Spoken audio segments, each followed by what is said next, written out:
Përshëndetje. Edhe sante këto do të flas për vizitën e Donald Trump në Arabinë Saudite, në Emiratë dhe Katar, e që pritej se do të merrte pjesë edhe në samitin e Stambollit, ku ishte parapar takimi Putin-Zelenski. Megjithatë, ky takim, sipas të gjitha gjasave, ose më mirë të them, Donald Trump mund të mos shkojë në Stamboll për shkak se 5 minuta pa e nis këtë video, incizimin e kësaj video, Putin nga Moska deklaron se refuzon, se nuk do të marrë pjesë në samitin e Stambollit dhe nuk do të takohet me Zelenskin. Ishte një shok lajm mbase edhe për mua. Megjithëse që pritej një afrim i qëndrimeve, ndoshta edhe ndalja e luftës, ndoshta edhe ndonjë marrëveshje afatgjate apo e përhershme, kështu shkruhej dhe flitej në mediat kryesore të botës, Putin e shokon botën, sidomos vendet të cilat kanë qenë të involvuara në përgatitjen e këtij samiti, e sidomos Turqinë. Nuk ka shpjegime ende se përse Putin e refuzoi shkuarjen në Stamboll, por unë përsa i kam lexuar lajmet, mund të jetë një përgjigje ndaj vendimit të para 3 orëve të Bashkimit Evropian. Çfarë ndodhi? Bashkimi Evropian e miratoi paketën e 17 me radhë të sanksioneve të reja ndaj Rusisë. Përderisa Rusia priste që Trump dhe situata e përgjithshme do të ndikojnë në Bashkimin Evropian, në politikat e këtij unioni, që ta merr në konsiderat qëndrimin e ri të Rusisë, se po pranon të ulet në tavolinë me Zelenskin për gjetjen e një shtekdaljeje për pace, për ndaljen e luftës, Bashkimi Evropian e bëri të kundërtën. Dhe mendimi im, leximi im personal, i metarreshtave të ngjarjeve të cilat ndodhen në këto 4-5 orët e fundit, është se Putin i u përgjigj Bashkimit Evropian. Jo vendoset embargon pakon e 17, e që unë nuk po shkoj hiç në Stamboll dhe nuk dua të takohem me Zelenskin. Megjithëse që Zelenski u përgatit, pranoi me do fjalë, me do fore të tija, jo Putin ju nënshtrua kërkesave të Trumpit, jo me kërkesë të Amerikës, po detyrohet të ulet në tavolinë, do nxitje tërthoraze, por megjithatë si përfundim, Putin deklaroi se nuk do të shkon. Andaj edhe vizita apo shkuarja e Donald Trump në Stamboll tani më mbetet e pakuptimt. Këtë që e thash në fund është përmbledhje e 3-4 orëve të fundit të 2 ngjarjeve kryesore që kanë ndodhur në botë. Mbrëm përderisa e përgatita videon dikur vonë, dhe e postova pastaj për ju, duke ditur se çfarë po ndodh në Arabinë Saudite përgjatë vizitës së Trump, duke i lexuar shifrat marramense, të cilat vështirë ti ka përtheja lehtë, u detyrova që herë ta përdori edhe stilin sarkazmik, me pak shaka, me pak sarkazma për me e përshkrua situatën atje. Ajo që më bën me u çudit, miq të dashur, është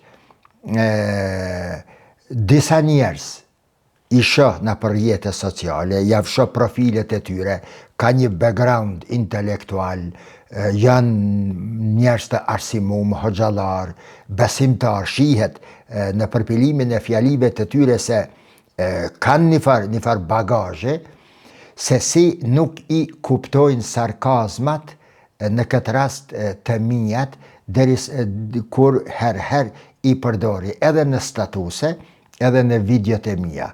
Mos po dohet gjithmonë me thonë para fjalis ose mas fjalis bëra shaka që të kuptohet, apo nuk e di se çka ndikon të këta njerëz të janë kaq të ngurt. Mos vallë duke u bazuar në mësime fetare të gabushme se njeriu nuk bën me bo shaka ndonjëherë, pa jetohet mëre gjithmonë serioz, a jetohet pa shkru diçka, pa fol diçka, ndaj barcolet, jeta është me plot, jeta është shumë e gjanë, jeta nuk është veç një drejtimshe të shku të poshtë ose përpjet. Jeta do të zbukurohet edhe me të qeshur, edhe me buzëqeshje. Pejgamberi porosit të jeni të ëmbël me zvete, të el ibtisame ala wajhi akhike sadaqaton, vetë thot se buzëqeshja, nëse është interpretu mirë ky hadith, buzëqeshja në fytyrën e vllaut ton është një sadaka llogaritet tek Allahu dhe të ngjashme. Dhe isha komentet pastaj në atë video, si në YouTube, si këto, duke kritikue, duke thonë muhalife të ndryshme, bile disa të marë, naiv, ignorant, më drejtohen me pyetjen se a je me i Saudien, a je me Iranin. Pse e përmen Saudien se ka dhënë $triliona e nuk e përmen edhe Katarin. Thuti që une bëj dallim midis Saudisë, Katarit, e Bahrejnit, e Turqisë, e Egjiptit, jo më të gjithë janë të njëjtë, të ke fundit si një njeri që pretendoj të kem një nivel modest intelektualiteti, në njeri i cili jetën po e kalon në hijen e librave, do t'ishte e pa pranueshme për mua që unë në shpjegimet e mia, në shkrimet e mia, në analizat e mia, të shkruaj qysh ma ka nda mua. Vesh pse po kom qef une, ose pse nuk e du këto. Jo, prej meje, kur mos pritni se unë për një shtet, njëherë e për gjithmonë flas veç mirë, ose për tjetërin veç keq. Në asë një mënyrë. Njëjtë kështu edhe për rastin e partive politike. Nëse tani e mbështes një parim, e mbështes një punë të një partije, të një qeverie, nuk do me thonë se unë pastaj jam militant ekstrem i ati individi, ati politikani, ati kryeministri, apo i asaj partije, në asnjë mënyrë. Qëndrimet e tyre ndikojnë në ndryshimin e qëndrimeve të mia. Qëndrimet dhe veprimet e shteteve të ndryshme, arabe, muslimane, jo muslimane, evropiane, ndikojnë në ndryshimin e qëndrimeve të mia, besimit tim dhe analizave të mia në raport me ato shtete. Jo pse une her këndej e her andej në politika, po në zbërthimin e problemeve të politikave ndërkombëtare. Unë analizoj dhe shkruaj ashtu si që veprohet, ashtu si që punohet, dhe kur ka nevojë ndonjëherë edhe të lëshohem në kritika substanciale të përmbajtura, përmbajtjesore, jo ad hominem, kundër këtij personi apo kësaj ministre të jashtme, si që është kjo tanishmja e Kosovës, që e ka sjell ministrinë e jashtme para bankrotimit, që diplomacia kosovare është para bankrotimit, thuaj se është e fjetur tërësisht, dhe nëse unë lëshohem në kritika ndaj këtij qëndrimi, nuk do të thotë se do t'jam i përhershëm në raport me këtë zonjë kësaj. Jo, nesër ndryshon hesapi, nesër bën një punë të mirë, e përshkruaj ashtu siç e ka bërë mirë. Edhe në lidhje me individ të ndryshëm në jetën shoqërore tonë, qoftë edhe me hoxhallar, nëse një hoxh e kam lavdrua për një punë të ndershme që e ka bë sot, nuk do me thonë se unë lidhem me këtë person ad hominem, dhe këtë e them, të gjitha këto që i them, merrni edhe si këshilla, sugjerime nga unë. Mos lejoni kur që të jeni të quaj të përjetshëm, të pandryshueshëm në qëndrimet e tuaja ndaj një ngjarje, ndaj një vendi, ndaj një ndodhije, apo ndaj një personi. Aq më pak ndaj ndonjë persone. Pra, nëse kam folë mbrëm për Arabinë Saudite se i ka dhënë $1 trilion, e s'kam folë për Katarin, Katari ende nuk pati deklaruar, sot ka deklaruar se është i gatshëm që ngjitas me qëndrimet e Arabisë Saudite ti dhuroj Donald Trumpit përveç atij aeroplanit $400 milion. Diçka e pabesueshme, diçka që e bën me kesh dhe me u çudit edhe atë që e pranon atë dhurat Trumpi, ai jepet dhurat $400 milion. Unë e kuptoj. Dhuratat, përveç ato shka jipen me një jetë mirë sipas porosisë së pejgamberit, të hadu, të habbu, dhuroni njëri tjetrit dhurata se do të duheni me zvete ma shumë. Do t'i nxisni zemrët, do t'i ngrohni zemrët që ta doni ma shumë, por dhurata duhet të jetë diçka simbolike. A jepet $400 milion, një aeroplan, krejt ari mrena dhurat. Bile, edhe këtë rast e kam përmend në videon e mbrëmshme dhe një gjahil, një ignorant, hina dhe ja këshyra, prej peje ishte mduket, ja këshyra profilin e ti, qfar ndeja, qfar njeri ekstremisht, anipse thirej në islam kinse, nga perspektiva islami i kishtruhe do kritika të poshtra, jo konstruktive ndaj meje, shihej se e ka një qasje ekstreme, të papranuar sipas ajeteve të Kur'anit dhe të hadithet të pejgamberit.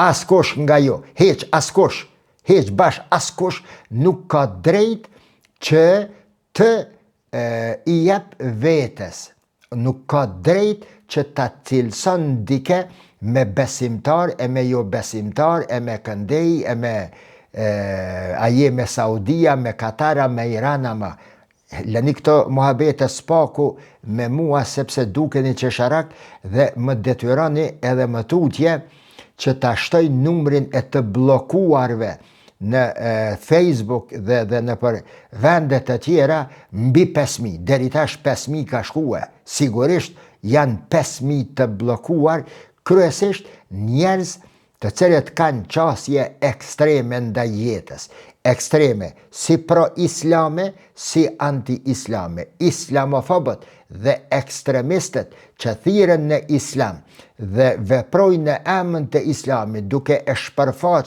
një farfryme ngulfatse, refuzuse, klasifikuse të njerëzve, ata njerëz nuk kanë punë me mu, ata vetë leta blokojnë vetë vetën dhe le shporën nga hapsirat ku unë flas dhe shkruaj. Ngjitas me këtë dua të them një fjali kumbuse dhe pastaj të hy në temë. Se kush e ka thonë i pari fjalen shtetit të uhidit për Arabinë Saudite, nuk e di e as që dua të di se kush është ai njeri me emën e me mbjemën, le tjetë kush do koft. Por, që është munafiku më i madh i mundshëm dhe përqarë se më i madh i mundshëm ndër muslimanët, këtë e dije 100%.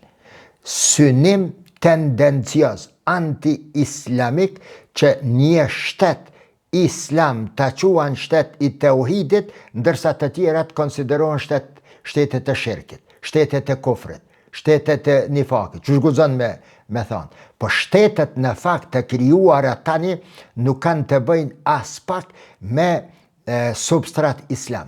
Nuk ka shtet i cili është krijuar mbi baza islame. As Arabia Saudite, as Turqia, as Iraku, as Sudani që thirej në sheriat, as Irani.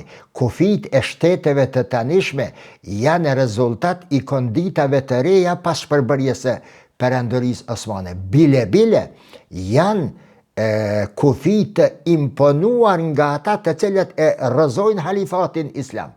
Dhe si mund të thirështi në një qeveri apo në një shtet se është shtet i tauhidit, ndërsa të tjerat nuk na qengan shtetet e tauhidit. Porosi për ju them të gjithve, dhe sa të mund një shpërndajeni ju lutem këtë video që po e them tani këtë fjalë që po i them tani.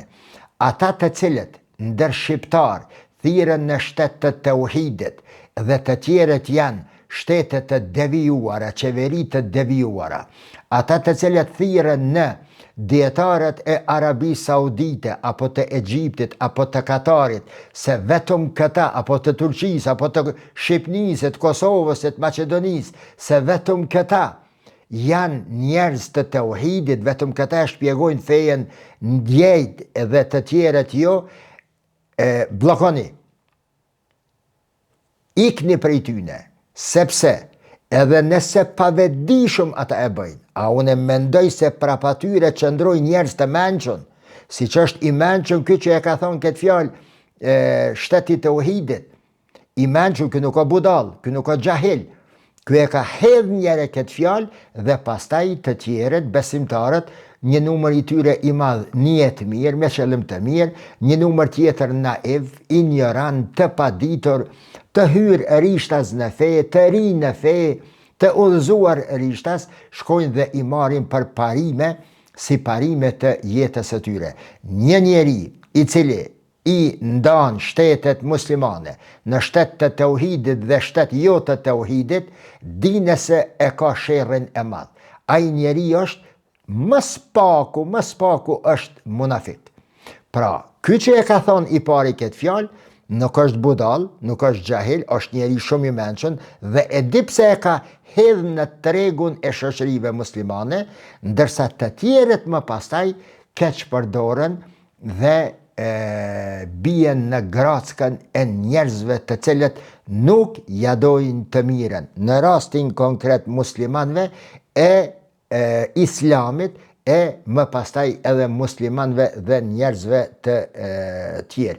Ikni prej njerëzve që promovojnë ide ekstremiste. Ekstremizmi është i urrejtur në islam. Sikur nga perspektiva kuranore, një ashtu edhe nga udhëzimet e pejgamberit alayhi salatu wassalam, të gjeneratave të para të muslimanëve, shoqëria muslimane, kultura islame, civilizimi islam nuk është ngritur mbi bazën e ekstremizmit. Kur nuk ishte me mujt pejgamberi alayhi salatu wassalam, po të ishte përjashtues që t'i fiton të zemrat e miliona njerëzve sa ishte gjallë dhe qindra milionave më pastaj, mësimet e tij, vizioni i tij, misioni i tij. Kur nuk do të kishte sukses pejgamberi, po ta kishte përdorur gjuhën ekstremiste. Andaj, nuk ka shtet të tauhidit. Ai i cili e ka thënë fjalën shtet i tauhidit, ai është munafik, ai është armik i islamit, jo budalla, jo xahil, por njeri me vetëdije të plot që e ka mbjell këtë farë të keqe në mesin e besimtarve. Shpjegimet e mia pra, mos pritni se unë edhe njëherë po e them, nëse në këtë video, në 2-3 video flas për Turqinë apo për cilin do shtet tjetër, me fjalët më të përzgjedhura, nesër bën ndonjë veprim që bie ndesh me parime islame, me parime shoqërore, humane, spaku me parimet e mia personale si e kuptoj jetën, nuk obligohem në asgjë që unë më pastaj t'i rri në bisht asaj që e kam thënën para pak kohë. Vetëm një njeri në botë është, vetëm një njeri në botë është, ndaj të cilit unë nuk ndryshoj qëndrim kur, ndaj pejgamberit të fundit të Allahut, Muhammedit alayhi salatu wassalam. Çdo gjë që vjen prej tij tek unë është e paprekshme. Askush tjetër në botë, përgjatë gjithë historisë, edhe sot dhe sa të kam jetë, tek unë nuk ka status të pandryshueshëm, varësisht pej qëndrimeve të tij. Po kthehem në temë, ju lutem.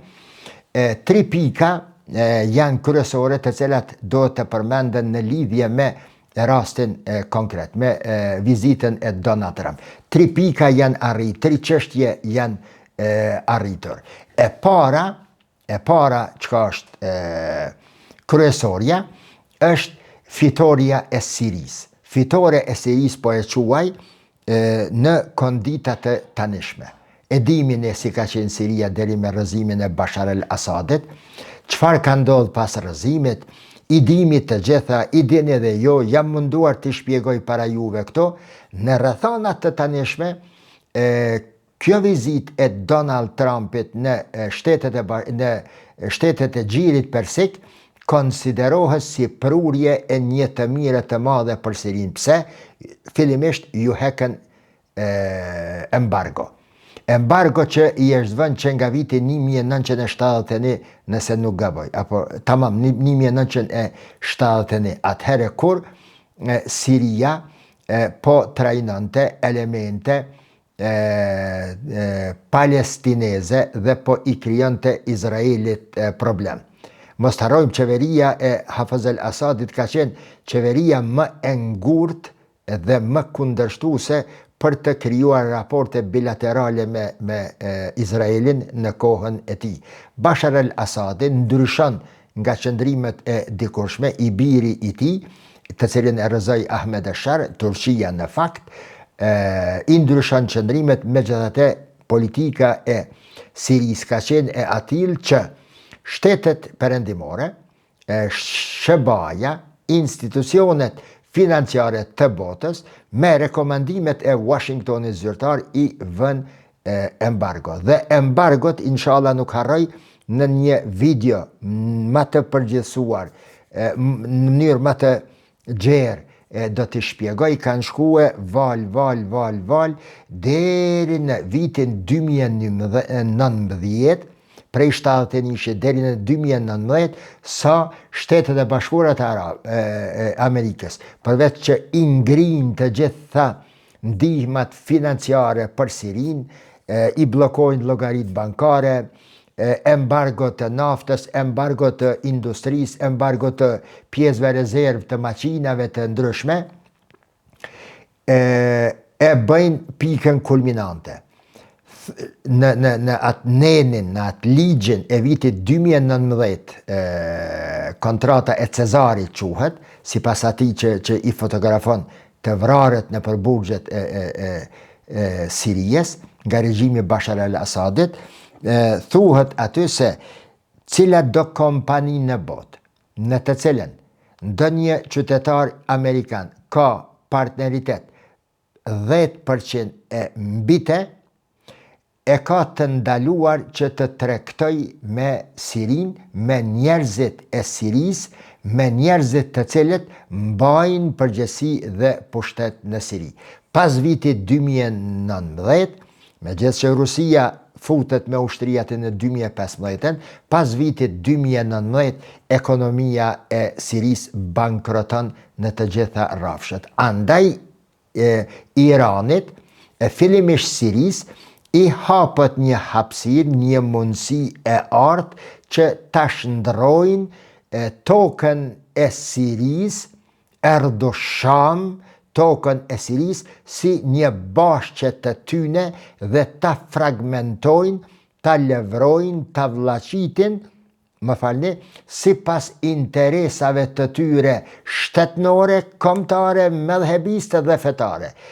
Thjesht e bin Sirin në një vend të pabanueshëm. Prandaj, heqja e embargos, takimi i Ahmed Ashara me Trump konsiderohet e arritura më e madhe që mund të nxirret, apo më signifikante që mund të nxirret nga kjo vizitë e Trump deri në këto momente. Pika e dytë që është shumë e rëndësishme, gjithashtu, është krijimi i një boshti të ri në lindjet e mesme. Një bombë, në thojza atomike për të mirë në lindjet e mesme. U krijua boshti Ankara-Riyadh. Arabia Saudite, prej themelimit të saj, e deri më sot, me Turqinë nuk ka pas marrëdhënie më të ngrohta, më të mira, më premtuese, shpresdhënëse se sa që është vendos përgjatë këtij takimi.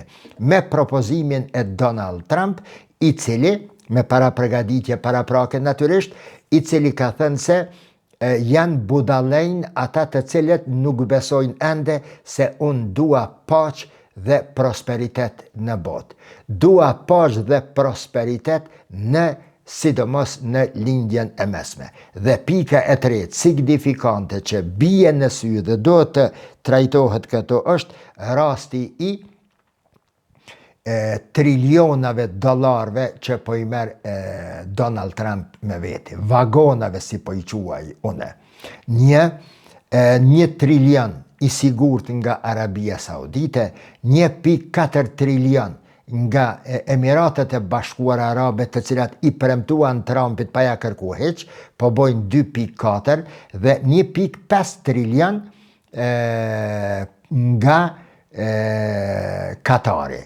Katari ka shpreh gatishmërinë përveç blerjes së armëve në miliarda dollar, aeroplane, tanke, gjëra të tjera, ka shpreh gatishmërinë se do të investoj në Shtetet e Bashkuara të Amerikës, rrjedhimisht do ta fuqizojnë, do ta ndihmojnë ekonominë amerikane me 1.5 trilion dollar. 2.5 këndej, edhe 1.5 këndej, 3.9 trilion dollar Donald Trump i shtini në xhep, në kofer, në valigje, në vagona dhe do t'i shfrytëzon ato që e konsideroj më pastaj mbrëm, si që thash edhe në video, se kjo është një fitore spektakolare e Shteteve të Bashkuara të Amerikës, ku do të sigurohen 2 milion vende të reja të punës.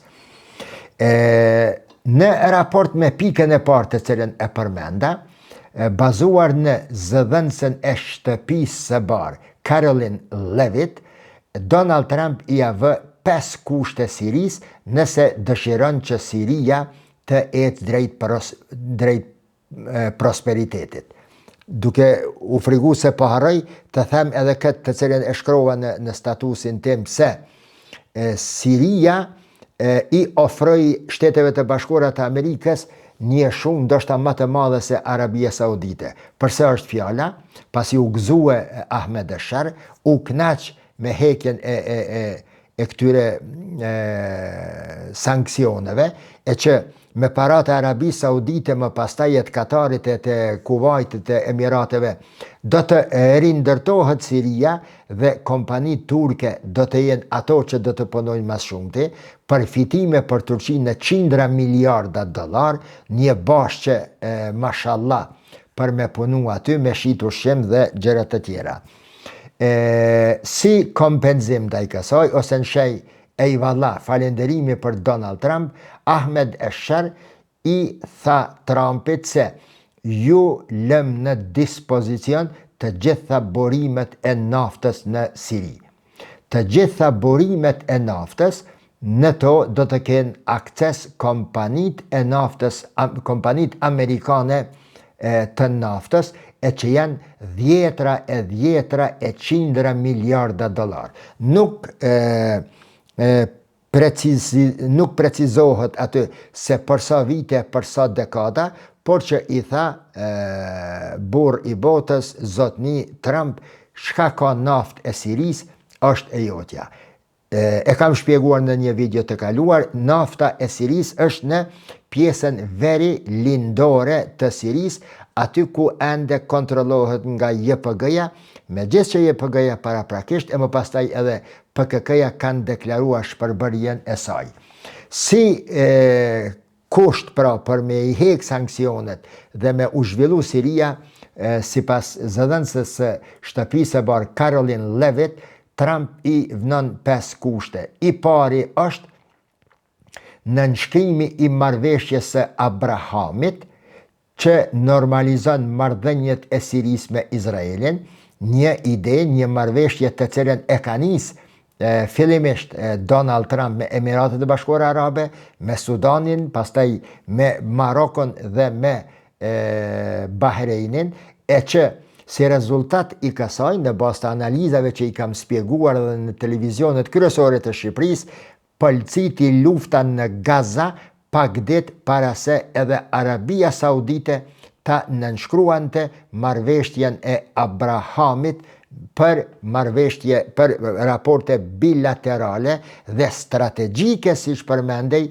me Izraelin.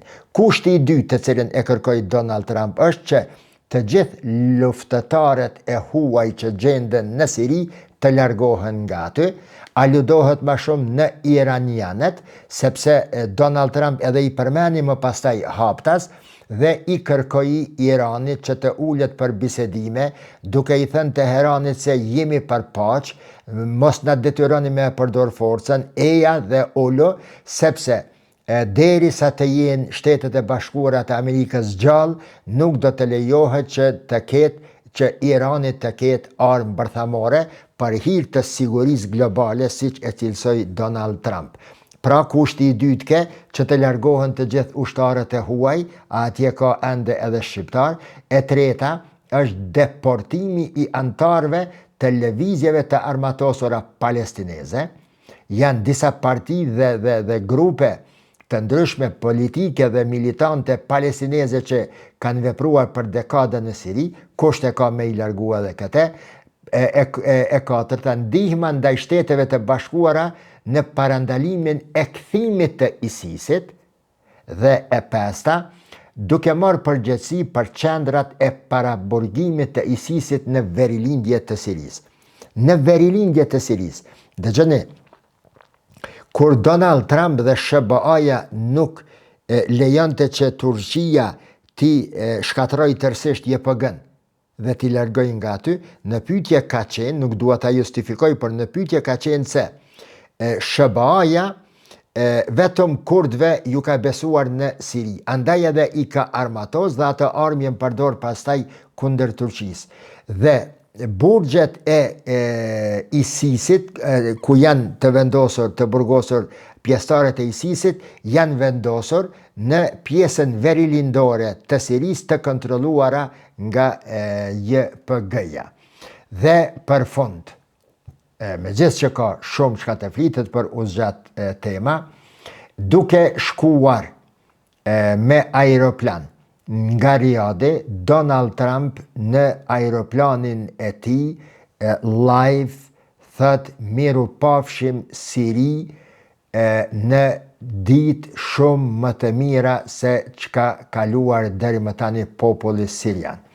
Nëse është për të marrë si emër qenë kjo fjali dhe kjo porosi e Donald Trump, mbetet me shpresë se Siria e së bashku me të Turqia dhe vendet e tjera të rajonit të shohin ditë të ndryshme. Se çfarë do të jenë ato ditë, do të shohim në të ardhmen, nuk mund të prejudikoj, nuk mund të fantazoj, më mban shpresa se do të bëhet më mirë edhe për Gazën dhe e tjetra çka është më rëndësi, do të flasim në videot e ardhshme në lidhje me ato se çfarë do të përjeton Donald Trump në Katar, pasi ta merret aeroplanin 400 milionësh, pastaj 1.3 milion, 1.4 milion pej Emirateve, shuma marramendse që ka njerë po thom qysh mos me kesh e qysh mos me përdor tone sarkazmike kur i dëgjon të gjitha këto. Duke e përfunduar temën të them, unë e di 100% se këto para të cilat po i japin arabët, i japin për dy arsye. Një, çdo cent i arabëve të vendeve të pasura në botë, transaksionet ndërkombëtare kalojnë nëpër Citibankin e New Yorkit dhe ky është vendim i SBA-ve që nga koha kur unë kam qenë në Dubai, pas shpërthimeve, pas rrëzimit të kullave të binjake, ku SBA-t në kohën e George Bush marrin vendim që çdo transakcion që kalon nga shtetet e gjirit persik arabe të pasura me natë do të kalojnë fillimisht nëpërmes Citibankit. Pra, paret e arabëve në fakt janë në Citibank dhe ato janë në dorën e amerikanëve dhe ato janë në bankat amerikane, por që kjo apije pas pijep është vetëm sa për konsum të brendshëm. Dhe çështja e dytë që mua më ka ra në sy është çështja e Gazës. Megjithëse që është përmendur Gaza në takimin e Donald Trump me Mohammed bin Selmanin dhe të tjerë, Gaza nuk e ka marrë tretmanin e merituar në këtë vizitë deri tanishme të Donald Trump. Se çfarë do të ndodhë në të nesërmen, çfarë vendime do të miren, nuk e di, por nuk shoh ditë as pak të mira e as pak të bardha për popullin e mjerë, heroik në të njëjtën kohë, popullin palestinez e sidomos ata që janë në Gazën heroike. Deri në videon e radhës, mirëmbëjtje.